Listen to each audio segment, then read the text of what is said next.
Hey, welcome to online tutorial station. আজকের ভিডিওতে আমি আপনাদেরকে দেখাবো কিভাবে আপনি নার্সিং ভর্তির জন্য অনলাইনে আবেদন করবেন এবং আবেদন করতে কত পয়েন্ট লাগবে, কত টাকা লাগবে এবং অ্যাডমিট কার্ড কবে পাবেন এবং পরীক্ষা কবে হবে বিস্তারিত জানতে পারবেন আজকের ভিডিওতে। তো এরকম সকল পাবলিক বিশ্ববিদ্যালয়ে ভর্তির আপডেট পেতে কিন্তু অবশ্যই আমাদের চ্যানেলটিকে সাবস্ক্রাইব করে রাখবেন, তাহলে সবার আগে যে কোনো পাবলিক বিশ্ববিদ্যালয়ে ভর্তির আপডেট জানতে পারবেন। Or don't forget to like, comment and share. Let's get started.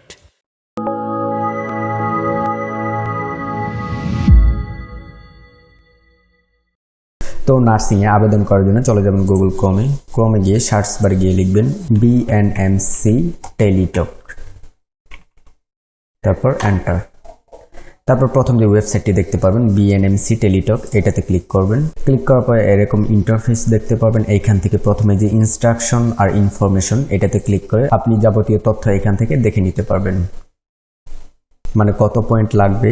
এই যে এখানে দেওয়া আছে 4 বছর মেয়াদে যদি নার্সিংয়ে ভর্তি হতে চান তাহলে হচ্ছে গিয়ে এসএসসিতে 3 পয়েন্ট আর এইচএসসিতে 3 পয়েন্ট মিলিয়ে টোটাল জিপিএ 7 থাকতে হবে। তারপর 3 বছর মেয়াদে ডিপ্লোমা ইন নার্সিং আছে। তো আপনি যে কোর্সে ভর্তি হতে চান এগুলো এখান থেকে পড়ে নেবেন প্রথমে। ওকে, তো আমি সরাসরি অ্যাপ্লাই চলে যাচ্ছি। তো অ্যাপ্লাই করার জন্য এই যে অ্যাপ্লাই অনলাইন অ্যাপ্লিকেশন, এটাতে ক্লিক করবেন। তো প্রথমে এখানে দেখতে পাচ্ছেন এসএসসির বোর্ড, এখানে আপনার এসএসসির বোর্ডটা সিলেক্ট করে দিবেন। তারপর এসএসসি রোল নাম্বারটা লিখে দিবেন। তারপর এখান থেকে এসএসসি রেজিস্ট্রেশন নাম্বারটা দিয়ে দিবেন। তারপর এসএসসি পাসিং ইয়ার। তারপর এখান থেকে এইচএসসি এর বোর্ডটা সিলেক্ট করবেন।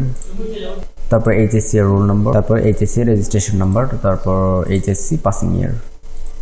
ওকে, তারপর এখান থেকে কোর্সের নাম, মানে আপনি যে কোর্সে ভর্তি হতে চান, মানে বিএসসি নার্সিংয়ে যদি ভর্তি হতে চান তাহলে এই যে bachelor of science in nursing এইটা, আর যদি ডিপ্লোমা ইন নার্সিংয়ে হতে চান তাহলে নিচেরটা সিলেক্ট করে দেবেন। তো আমি bachelor of science in nursing এটা সিলেক্ট করে দিলাম। তারপর নেক্সট। ওকে, তারপর এখানে আপনার নাম, বাবার নাম, মায়ের নাম আর জন্ম তারিখ অটোমেটিক চলে আসবে। তারপর এখান থেকে ফ্রিডম ফাইটার স্ট্যাটাস, মানে আপনার বাবা, দাদা অথবা নানা যদি মুক্তিযুদ্ধ থাকে তাহলে ইয়েস দিয়ে দিবেন, আর যদি না থাকে তাহলে নো। যেহেতু আমার নাই তো আমি নোতে ক্লিক করছি। তারপর প্রেজেন্ট অ্যাড্রেস, এখানে আপনার বর্তমান ঠিকানাটা দিয়ে দিবেন, মানে কেয়ার অফ, মানে আপনি কার তত্ত্বাবধানে থাকেন তার নাম দিয়ে দিবেন, মানে আপনার গার্ডিয়ান আর কি। তো আমি আমার বাবার নামটাই দিয়ে দিচ্ছি। ওকে, তারপর এখান থেকে ভিলেজ, গ্রামের নামটা দিয়ে দিবেন। তারপর এখানে আপনার পোস্ট কোডটা লিখে দিবেন। ওকে, তারপর এখান থেকে বর্তমান ঠিকানার জেলা যেটা সেটা সিলেক্ট করবেন। ওকে, তারপর এখান থেকে থানা দিয়ে দিবেন। ওকে, তারপর এখান থেকে মোবাইল নাম্বারটা দিয়ে দিবেন। ওকে, তো মোবাইল নাম্বারটা অলওয়েজ খোলা রাখবেন, কারণ এই নাম্বারে আপনাকে এসএমএস দিয়ে জানিয়ে দিবে কবে অ্যাডমিট কার্ড দিবে। অপশনাল কন্ট্যাক্ট নাম্বার চাইলে আপনি আরেকটা নাম্বার দিয়ে দিতে পারেন। ওকে, তারপর ইমেল অ্যাড্রেস, আপনি চাইলে ইমেল দিতেও পারেন, না দিলেও প্রবলেম নেই। ওকে, তারপর পার্মানেন্ট অ্যাড্রেস, এখানে আপনি আপনার স্থায়ী ঠিকানা যেটা সেটা দিয়ে দিবেন। আর যদি আপনার এই বর্তমান ঠিকানা যদি স্থায়ী ঠিকানা হয়ে থাকে তাহলে এই যে চেক মার্ক এইখানে টিক দিয়ে দিবেন, তাহলে অটোমেটিক নিয়ে নেবে।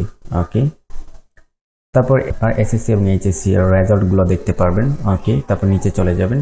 নিচে গিয়ে এখানে হচ্ছে গিয়ে আপনাকে চয়েস দিতে হবে, মানে আপনি কোন নার্সিং কলেজটা সবার প্রথমে রাখতে চাইতেছেন, মানে যেটাতে ভর্তি হতে চান সেটি 1 নম্বরে দিবেন। তো আমি ঢাকা নার্সিং কলেজটা 1 নম্বরে দিব। তো এটা সিলেক্ট করে তারপরে যে অ্যাড অপশন আছে এই অ্যাড অপশনে ক্লিক করবেন, তাহলে যে সিরিয়াল নাম্বার 1 নম্বর চয়েসে অ্যাড হয়ে গেল।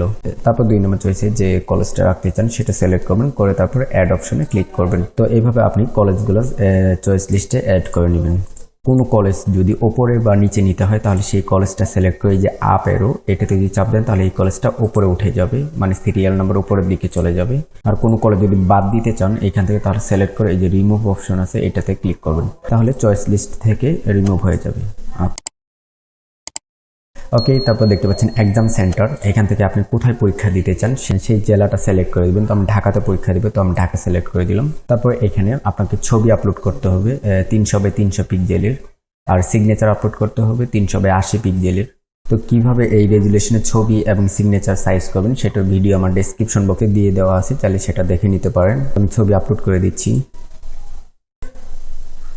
ওকে, তারপর এখানে আপনার সিগনেচারটা আপলোড করে দিবেন। ওকে, তারপর এখানে একটা ভ্যালিডেশন কোড দেখতে পারবেন, মানে এখানে যে লেখাটা দেখবেন, এই যে এখানে যে লেখাটা দেখবেন সেটা হুবহু এখানে লিখে দিবেন। ওকে, তারপর এখানে একটা টিক মার্ক দিয়ে দিবেন, দিয়ে তারপর সবগুলো চেক করে নেবেন। আবার চেক করে যদি সবকিছু ঠিক থাকে তাহলে এই যে সাবমিট অপশনে ক্লিক করবেন। তো সাবমিট অপশনে ক্লিক করার সাথে সাথে এই যে এখানে দেখাবে কনগ্রাচুলেশনস, তারপর আপনার নাম এবং আপনাকে একটা এরকম ইউজার আইডি দিবে, দিয়ে টেলিটক সিমের মাধ্যমে আপনাকে পেমেন্ট করতে হবে। তো আপনি যদি বিএসসি নার্সিং কোর্সের জন্য করেন তাহলে 700 টাকা, আর যদি মিডওয়াইফারি কোর্সের জন্য করেন তাহলে 500 টাকা পেমেন্ট করতে হবে। তো কিভাবে টাকা পাঠাবেন সেটা হচ্ছে গিয়ে আপনার অ্যাপ্লিকেশন কপিতেও দেওয়া থাকবে। আর টাকা পাঠানোর জন্য প্রথমে আপনাকে মোবাইলে মেসেজ অপশনে গিয়ে লিখবেন বড় হাতের BNMC স্পেস, তারপর হচ্ছে গিয়ে আপনার যে ইউজার আইডিটি দিছে সেই ইউজার আইডি লিখে পাঠিয়ে দিবেন 16222 এই নাম্বারে। তারপর ওরা একটা SMS দিবে, সেই SMS এ পিন নাম্বার লেখা থাকবে। তারপর SMSটা পাঠাইতে হবে BNMC, তারপর স্পেস দিয়ে ইয়েস, তারপর স্পেস দিয়ে সেই পিন নাম্বারটা দিয়ে আবার পাঠিয়ে দিবেন 16222 এই নাম্বারে। তাহলে আপনার কাজ শেষ। এখানে আপনারা আবেদন করতে পারবেন এপ্রিল মাসের 13 তারিখ পর্যন্ত। আর অ্যাডমিট কার্ড দিবে মে মাসের 9 তারিখে, আর পরীক্ষা হবে মে মাসের 19 তারিখে সকাল 10টায়। তো থ্যাংক ইউ। ভিডিওটি ভালো লাগলে অবশ্যই লাইক কমেন্ট শেয়ার করে দিবেন।